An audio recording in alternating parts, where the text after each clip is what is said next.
부활과 휴거의 시간 간격. 죽은 자들이 먼저 부활하고 그 후에 휴거.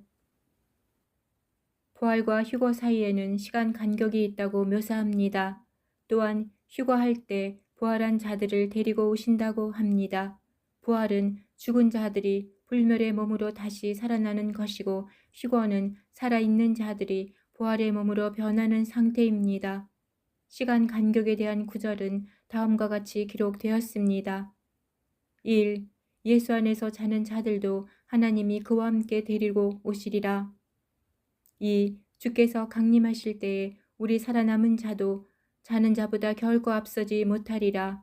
3. 친히 하늘로부터 강림하시리니 그리스도 안에서 죽은 자들이 먼저 일어나고, 4. 그 후에 우리 살아남은 자들도 그들과 함께 구름 속으로 끌어올려 공중에서 주를 영접하게 하시리니.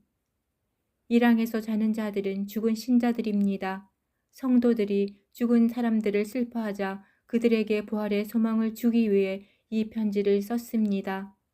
4개의 구절에서 알 수 있는 것은 죽은 자들의 부활이 휴거보다 먼저 일어날 것이라 합니다. 또한 죽은 자들을 데리고 내려오신다고 묘사합니다. 죽은 자들이 휴거가 일어날 때 모두 부활하는 것은 아니며 순교자들만 부활합니다. 왜냐하면 부활의 차례가 있기 때문입니다. 마찬가지로 모든 신자들이 휴거되는 것은 아닙니다. 첫째는 첫 열매 예수님이고, 둘째는 첫째 부활에 참여하는 순교자와 휴거자입니다. 셋째는 둘째 부활로 첫째 부활에 제외된 모든 사람입니다. 첫째 부활과 둘째 부활에는 천년의 시간 간격이 있습니다. 사실 죽은 자들이 휴거자보다 먼저 부활하는 것은 우리에게는 중요한 이벤트가 아닙니다. 죽은 영혼들이 육체의 부활을 소망하겠지만 언제 부활하여도 우리의 기다림에 영향을 주지 않습니다. 죽은 자들에게 부활은 도둑같이 오시는 것은 아니며 평안하다, 안전하다 할 때에 대한 시기도 결정하지 않습니다. 부활과 휴거의 시간 간격은 얼마나 될까요? 눈 깜짝할 몇 초가 될 수 있고, 몇 시간이 될 수도 있고, 심지어 몇 개월이 될 수도 있습니다. 5째 인에서 순교자들이 하나님께 탄원하는 장면이 나오는데, 6째 인에서 휴거가 일어나면 인의 간격이 될 수 있습니다.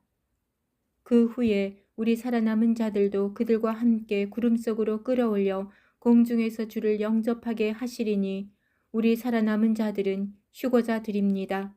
그들은 부활한 자들입니다. 함께 구름 속으로 끌어올린다는 묘사는 거의 동시에 일어나는 사건처럼 보이기도 합니다.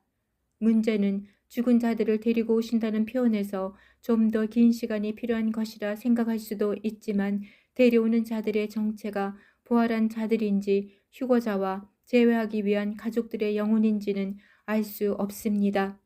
합리적인 과정은 휴거자들의 제외를 위한 가족들이 함께 내려오고 부활과 휴거는 거의 동시에 일어날 것이라는 견해입니다.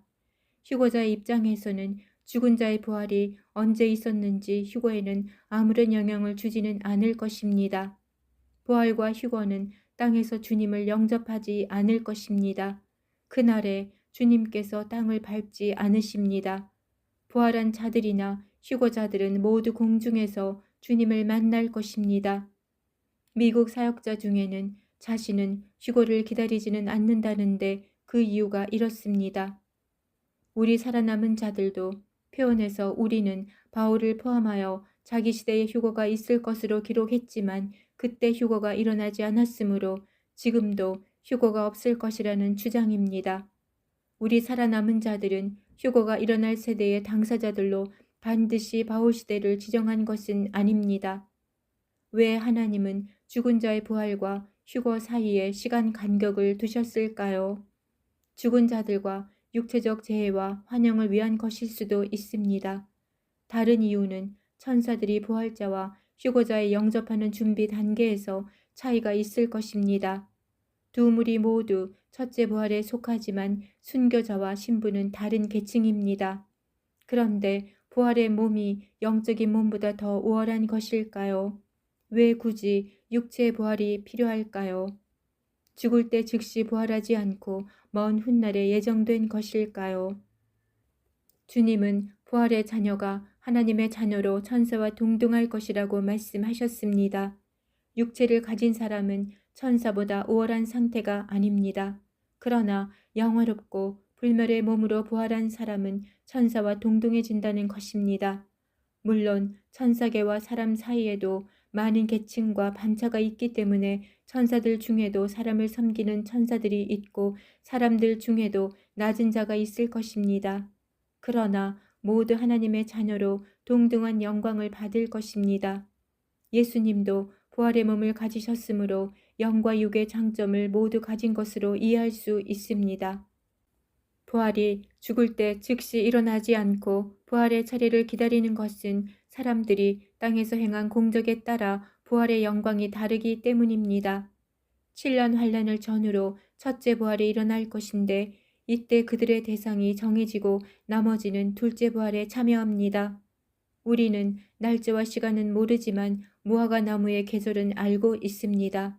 시간은 거의 임박했고 우리는 마지막 세대지만 아직 준비되지 않은 사람들을 계속 부르고 계십니다. 준비되지 않은 가족들에게 주님의 자비를 구하는 기도를 계속합니다. 그날 지구는 술 취한 사람처럼 비틀거리고 요동치며 무서운 일이 일어날 것입니다. 이 모든 상황을 실존과 현실로 깨달은 사람은 그의 삶을 변화시킵니다. 계속하여 주님을 찾고 그분을 갈망하고 등잔에 불이 켜져 있다면 주님을 만날 것입니다. 인자의 표징은 너무나 경이롭고 극적이어서 이 광경을 보는 모든 사람들은 숨이 막힐 것입니다. 마라나타.